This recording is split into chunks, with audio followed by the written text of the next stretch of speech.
नमस्कार. मी मोहना प्रभुदेसाई जोगळेकर.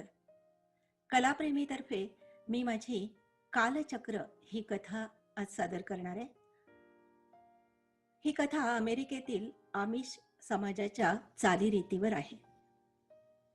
मिणमिणत्या दिव्याच्या उजेडात एमाने खिडकीवरचा गडद रंगाचा पडदा थोडासा सरकवला आणि ती शहारली. रस्त्यापलीकडे घरासमोरच्या पडवीत जेकब वाचत असल्याचा बहाणा करत खिडकीच्याच दिशेने रोखून पाहत होता. एमाने घाईघाईने पडदा सरकवला. लाल झालेले गाल खसाखसा चोळत ती धाड धाड जिना उतरून खाली आली. स्वयंपाकघरात डोकावली. तमाम भावंड टेबलाभोवती बसून तिची वाट पाहत होते. बाजूच्याच पलंगावर निजलेल्या आजीला थोपटत ती त्या